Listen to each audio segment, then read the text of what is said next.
Man, I missed that car. I'm having a bad time. Who are you? It looks just like you. Honestly, I'll take it.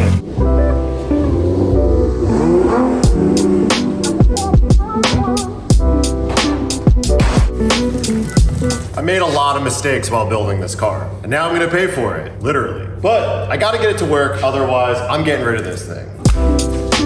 See, the thing is I did not build this car to be a track car. Remember that thing called Hoonigan and the event we were gonna do called Gymkhana Grid? I built a car for that, and it was this. But then that event didn't happen, and I had already spent all this time, effort, and money building this car, so I wanted to repurpose it. And I already wanted a dedicated track car, so now I'm paying the price of trying to repurpose something made for something else into something else. And the problems start here. And not for the fact that I picked out any bad parts. This is the top of the line, literally everything that you can get. And it's awesome. But the problem with this setup is that it has so much power, because in Gymkhana Grid, you want to build a car that has a lot of low end torque so you can keep wheel speed moderately low while not having traction. So the LS power plant was the perfect solution. And what a good engine we made, because this is a 716 brake horsepower Smedding Perfomance 441 LS3. It has 13:1 compression. It sounds nasty. It runs on Holley EFI, and it's got all the right bits. And it's actually lighter than the Iron Block S50 engine that came in this car. But honestly, it just makes a little bit too much power for what I need, which makes it super fun, but also kind of a handful to dial in the rest of the car to be good, because it's so easy to go too fast in turns. But when we were building the car at Hoonigan, I was all down to overbuild this thing so it could be a reliable Gymkhana Grid ripper. But now that it's not, I've spent so much money going in the complete wrong direction. For example, I wanted to keep the ABS, now that's gonna be a track car, so I paid a shop to wire up the ABS, which was a big mistake. I spent over $10,000 getting this done, and now I'm gonna rip it out. If you watched the last episode on the E36, you saw we have a ton of problems to address on this car, and we're gonna get to that on this episode. We're also gonna start cleaning up the engine bay, because I love a nice clean engine bay, and this just is not cutting it for me. Did a lot of rushing to get this thing done. I've always been pretty unsatisfied with how it looks, so I wanna fix that.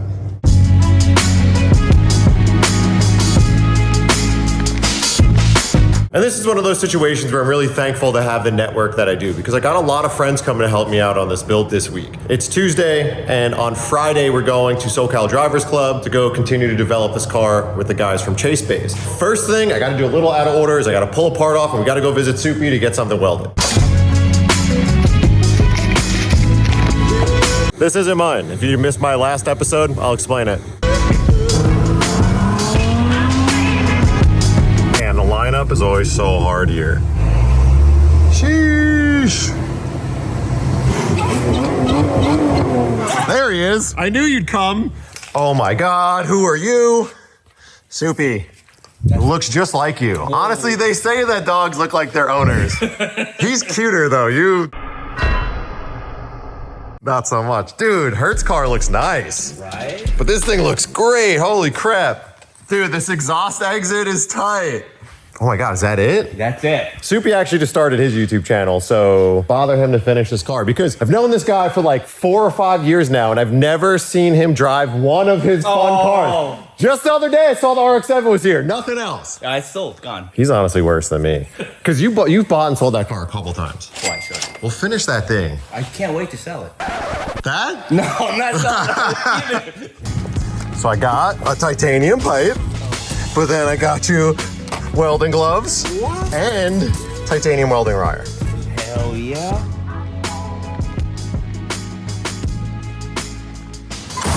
All right, so Soupy's gonna get that all sorted, welding on some fittings onto the intake pipe. I'm gonna show you what we're putting on today. A bunch of parts to get this thing dialed in. My friends over at Chase Bays are helping me out big time with fixing two of the major issues with this car, which was one, the brakes, and also the second is that catch cam problem that we were having. Chase Bays has a lot of beautiful products. I've worked with them a lot on my previous S14 build. So what we got here is a brake booster delete kit with their dual master system. Also, the brake line kit. This will delete our brake booster, and I think we're gonna delete our ABS as well. This will simplify the braking and add a lot of adjustment and ability when it comes to adding brake pressure without lockup. Next, we have a catch can system, and this is a dual catch can system that they've created for the LS. One catch tank for the valley and one for the valve covers, and one drains into it. But I'll explain more of that later on when they get here, because Chase is actually coming out here this week. He gets in Thursday, and then we're gonna go hit Buttonwillow on Friday. They're gonna help me dial this car in.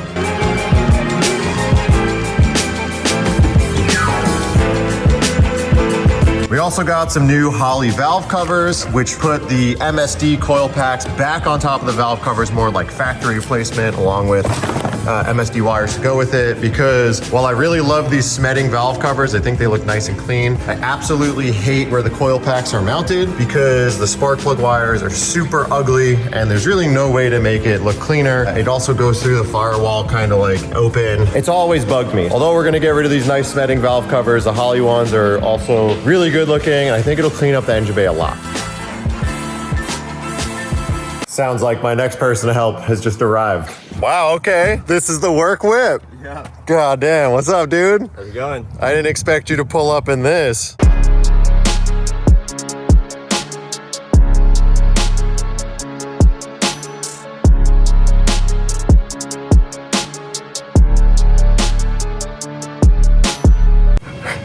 Is this the equipment you showed up with? Yeah. This and a pencil is all I need. You showed up with CAD right now, cardboard aided design. So this is Bryce from Street Aero. We're talking about that this thing needs a bigger splitter, so hopefully get more front grip. Because it has a Bimmerworld front lip, which has a built-in splitter that's chassis mounted. It needs to be longer. A lot longer is what you said. You know, it's got good depth. It lowers the front of the car quite a bit, which it needs, but I think we could benefit from it coming out a bit.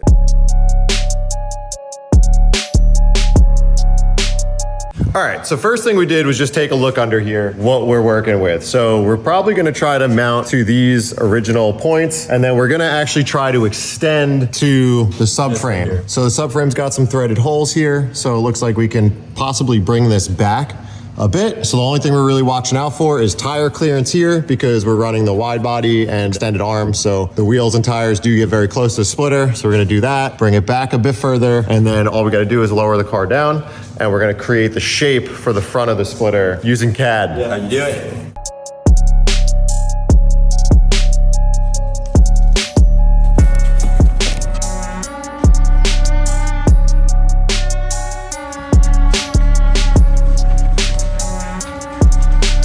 Now, we're just gonna button it up on the back end, and then he'll take this back to the shop, transfer it over to the actual material, and then we should be ready to rock.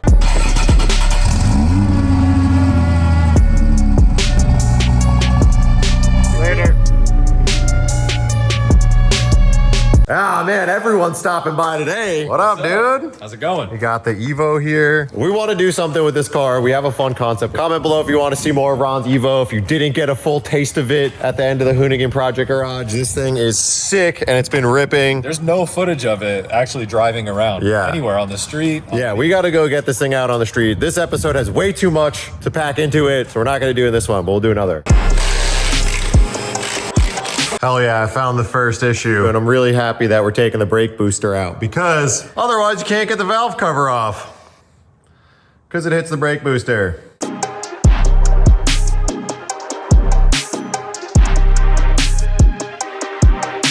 I just love that you're on a level where it needs to look perfect. Yeah. It can't just be functional, because it works.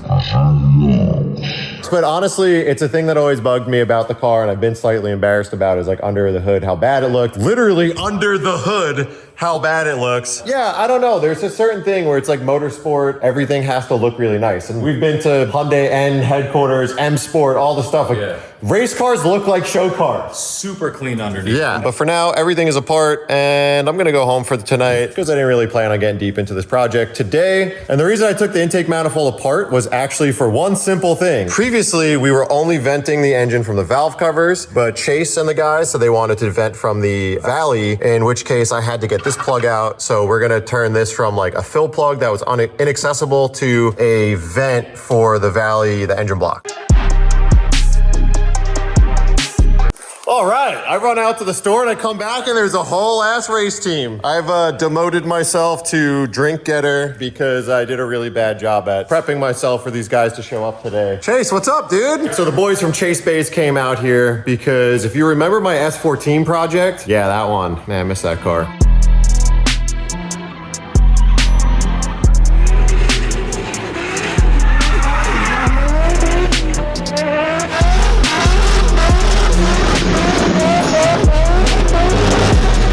Well, Chase and I, we worked together on that project and actually just became like internet pals and finally met each other in real life in Japan. I know of all like places. a couple of weeks ago. And when we were out there, and a couple weeks later, he was like, hey, we can help you. Yeah. So they make a ton of really nice parts. They came out here to California, fixed some of the issues with the car, and then beyond just fixing some of the issues, we're actually gonna go to the track and dial it in. Yeah.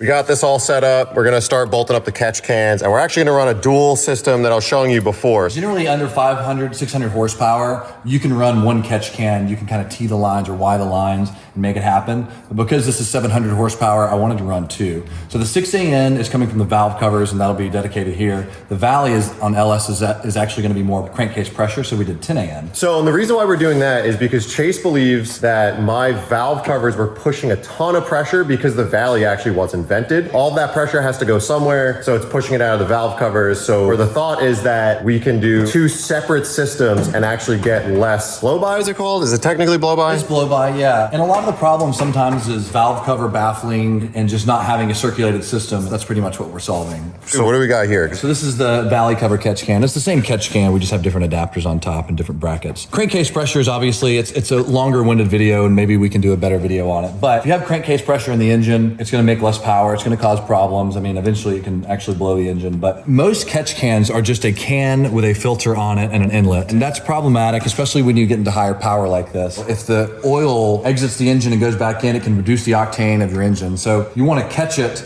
and then return the air back to it clean. So the inlet is here. So it comes in and we've got what's called a knitted mesh filter there. And this just slows down the oil flow. If there is a lot of blow-by and oil, actual oil that comes out in vapor, this slows it down to where it's a drip instead of pouring out and then Yeah, because this is the top. So yes. You're looking at it sitting like this. So oil comes in, it goes through that filter, and then it sits down here, and then this is a baffle to come out the top, correct? Yes. So another thing too is most catch cans are just going to be outlets that are just exposed. So what we do is we actually block it so that even just oil sloshing on G-force, if you're filling it up and you're having a crazy day, that it can't go back in. So the vertical portion of this just looks like Swiss cheese, and all the holes added together are, you know, well over an inch. Yeah. So it's plenty of force, and all you're doing is air that's just traveling. So when you return it back to the intake, it creates positive circulation, and which can actually open up more power rather than just vent to atmosphere. Yeah, and keep the engine bay nicer, which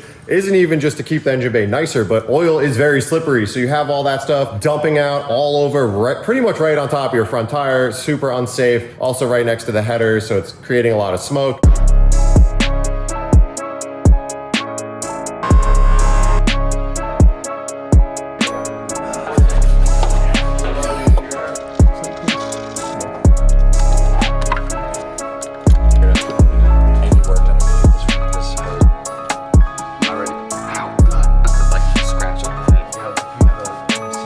that. So Brian got the entire brake system out, including the ABS. I love how clean it is. We're really freeing up a ton of space in this. We got the catch cans pretty much done. We're just waiting on the intake pipe. This stuff all looks really nice. When I was building the S14, I wanted like a show quality engine bay, but I wanted all the parts to work. Chase Bays really does like function meets form, which I think is really cool. It shows in all this stuff. Like I love these like crimp on fittings. It's all really good looking stuff that's made to work. And the engine bay is already looking good. I still hate some of the wiring that you can see there and the seam sealer, but we'll take care of that stuff later. Wanted to talk to you guys about these valve covers, a little bit, the change up we're making here. So you have the two valve covers here that we were using. This one's great, but yeah, this is a 16 orbs, 10 AN outlet here. And everything looks fine, everything's good. Problem is actually in the baffling. So if you see this, and there's this right here, if you can see that. Yeah, just the that holes. becomes an oil exit for oil splash.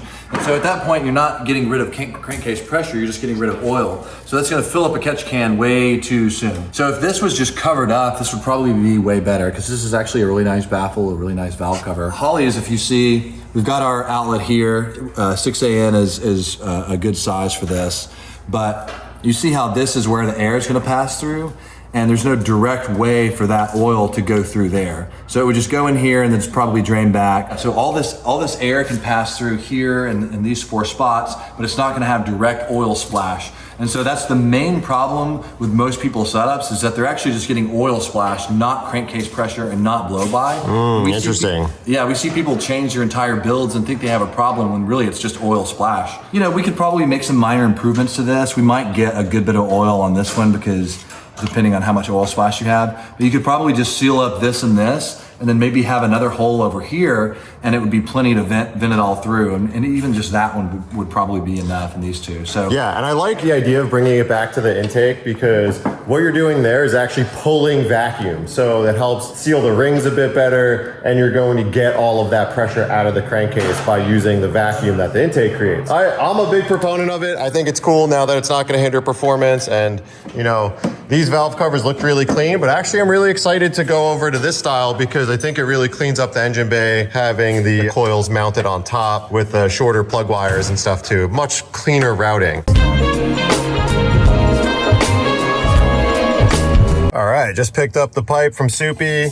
He burned in these AN fittings here for the catch can recirc. Oh, well, look at this. I go and leave and hope for people to be doing work, and they're just standing around eating donuts. we need raises, man. This is bullshit. We're working for $9 an hour. I'm not paying you anything.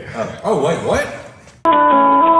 They've actually been doing some stuff. Dude, this looks so much cleaner. Holy crap.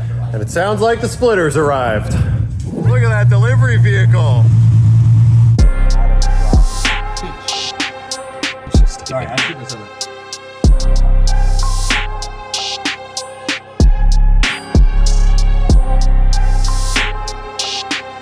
We got the dual master bolted in. But then we also put a handbrake in. Hell yeah. Yep, we got our prototype bracket, which makes it sound more epic than it is. No, but it's pretty cool because just a bracket. You don't have to drill any holes. So the cool thing about this bracket is you could run a pull style handbrake, like a factory location, but also you don't have to fuss with like mounting it. Usually mounting a handbrake could be pretty difficult to find a place that's strong enough because you're putting so much leverage on it. So it's really cool that it's just nice and tidy in there. I'm stoked on that. Forgot my hairbrush, man. It's in my helmet bag, but you know. Something that we pride ourselves on with the handbrake is that it's super solid. A lot of handbrakes have a lot of left to right play, and they have a lot of forward play. We actually make our own push rod because there was extra play in these Willwoods here. And so we made our own push rod that filled up the void, and the tolerances were perfect to where there's no up and down and there's no left to right play. So it's super solid, it's super comfortable. And that just makes for a better engagement because if you have wasted space on something, you know, it just doesn't feel good. But this is just instant, you know, instant I like lockup, that, yeah. you know, super solid. So that's just driver stuff. You know, if you're, Yeah. if you're a driver more than an engineer, then you can make stuff for the driver. And what's cool is I actually had the Chase Bays Hydro in my S14, but I had the stand-up one. I do sort of like that. I wanted to try something different on this car, and I've been driving the crappy yellow car with the stock handbrake for a while, and I actually think I might prefer the laid down style, like stock parking brake style of the handbrakes. I kind of prefer pull up, and it's all preference. But for me, what I just think about is that the pull up pulls you down into the seat, and then the pull towards pulls you out of the seat. Dang, I've never considered that. Not once before has that ever occurred to me, but it actually makes a lot of sense.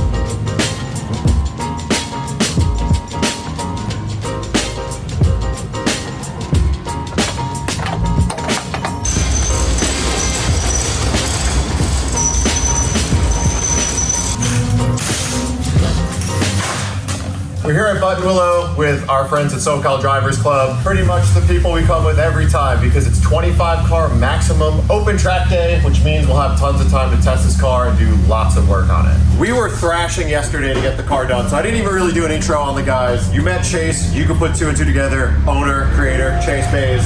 This is Brian.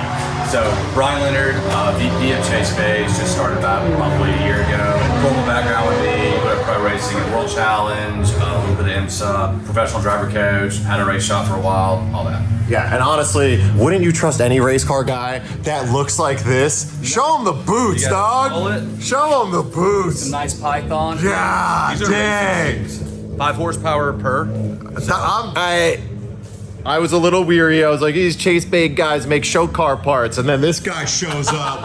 And I'm like, oh boy. No, Brian was a professional race car driver. He's been professional race car driver, coach, and set up cars. So they are the right people to do this. And I'm honored to have some people to actually help me get this car somewhere. The main objective today is just to get you comfortable in the car and get you faster. You can actually drive and enjoy the car for once. It's like I mentioned last time, I was never able to actually push the car to any sort of limit because the braking threshold was you apply brakes and then it would just lock up. There was no braking confidence. And a car with this much power, braking confidence is everything. Going to the dual piston brake booster eliminator. it's a mouthful. Yeah, going to that will allow a more consistent pedal feel. We'll be able to lay on the brakes without over boosting them because and the way a braking system works is the brake booster uses vacuum to assist the brakes to apply more pressure so you don't have to stand on it. But that becomes problematic, especially with really dated ABS. I got the boost. Will you do it again?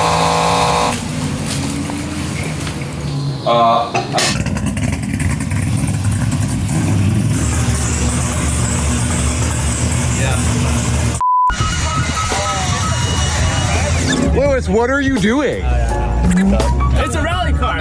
It's the You got the Milwaukee's out? That's how bad this is? Look at that alignment. Lewis, I like that you're getting it though.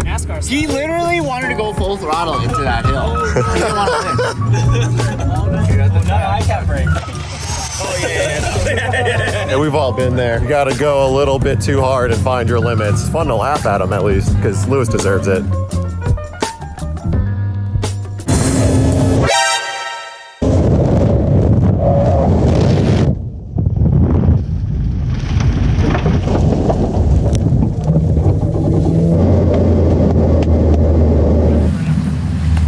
What are you doing? Just doing a quick detail? Yeah. Just detailing this thing up? It's borderline uninhabitable right now. Oh my God. We're gonna go out for the first time, a lot like we did last time, which is just to shake down the car, but this is the whole team here. Go put the car around for a couple laps, bring it in so Brian and Chase could get to work on figuring out what this thing needs. Big guy squooshing his way in. Yeah. All right, let's run it.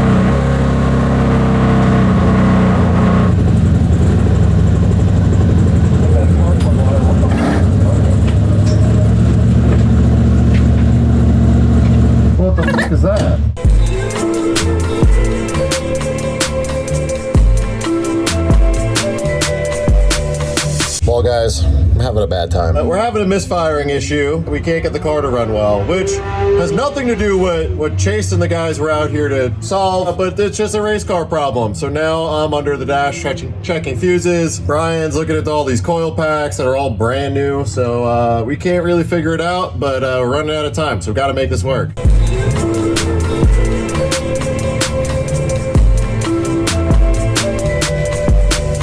Chase, what did the catch can do, man? The car ran fine, we put a catch can in and now it doesn't work. We've only done 2 laps, but that's how much ethanol you have in there. So Whoa, what? that's just what ethanol does. It just kind of makes its way into the oil system, and the way that it burns, it does make its way in there, and it smells like moonshine. Yeah, wow, that's interesting. But we're not getting that like milky stuff that we got last time. Yeah, and we've just done 2 laps. We'll keep an eye on it. But yeah, that is a good sign, because you said that before it got milky almost immediately. Right away, Okay. one lap. Well, this is very standard. This means that the system is properly ventilating. My JZ that runs on E90 does the same thing.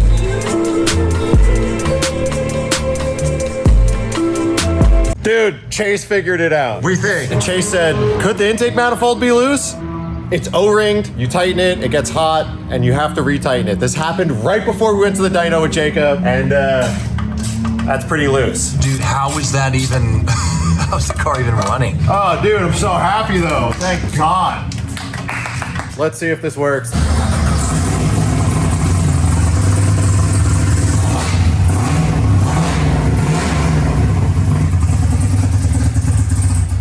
Hey Chase, I found a more suitable project car for myself. Oh, yeah.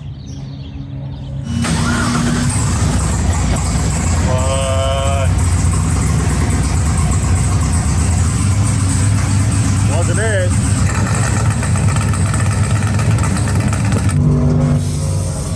Last ditch effort is we think maybe when the valve covers were leaking, it leaked onto the crank position sensor and it's tripping out, because this makes literally no sense. The coil pack harnesses are on odd and even side cylinders, but this problem is only on the rear 4 cylinders, and we are moving the coil packs around and the problem is not following the coil packs, it's just it's staying on those cylinders. We don't know. No one knows.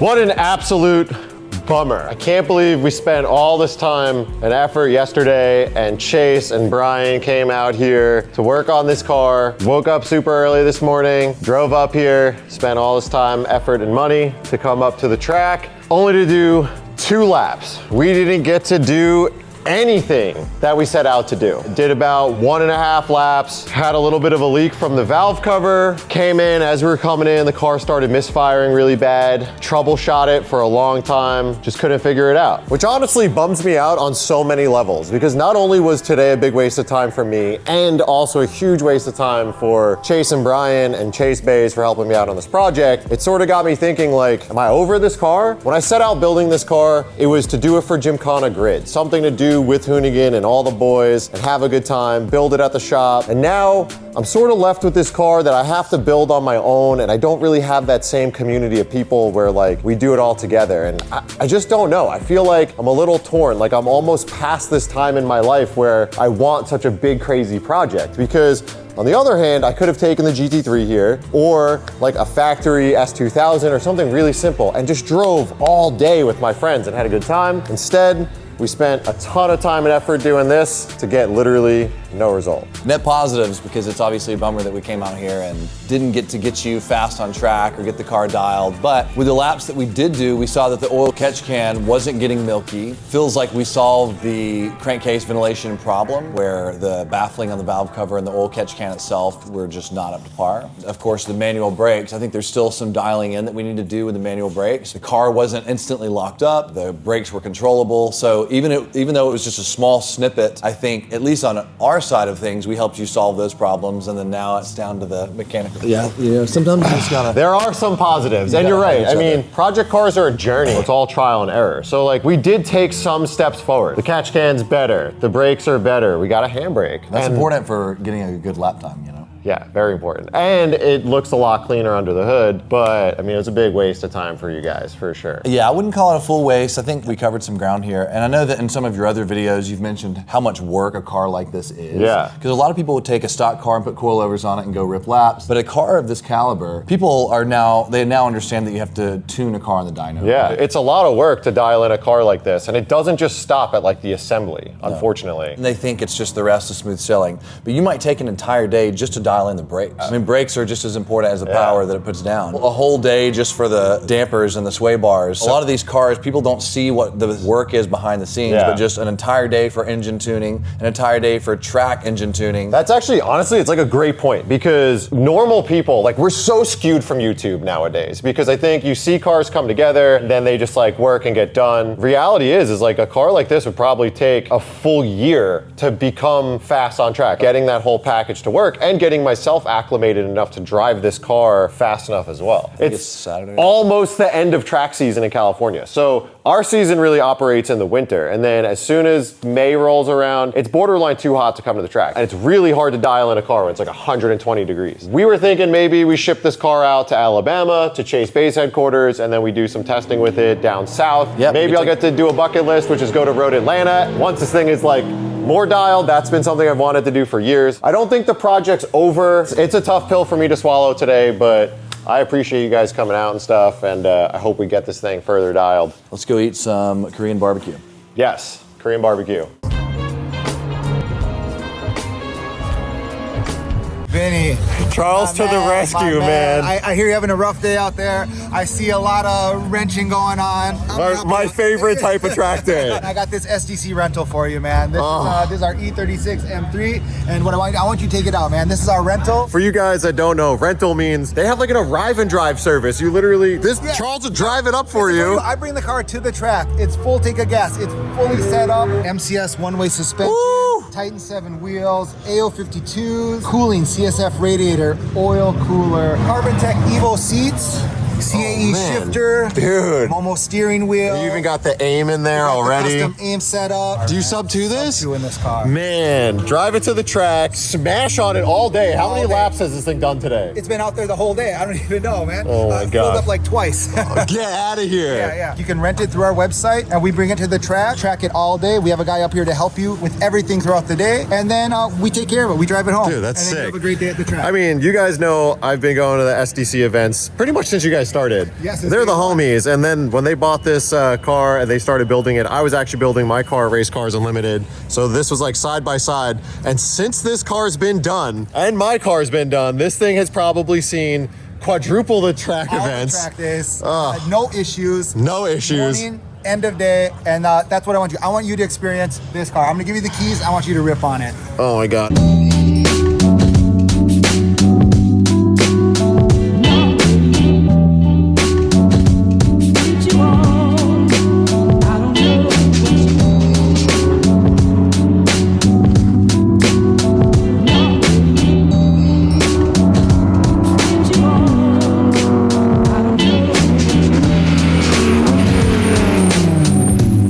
Charles, thank you so much for letting me drive this. Man, you had a good time? Dude. Hell yeah. I hope at least your day ended good. Dude, I was smiling the whole time. This car's such a ripper. You could drive this thing flat out, no temp problems, like the tires stay good. This is so much fun. And that's what we wanted to do. The perfect car. That's what we do.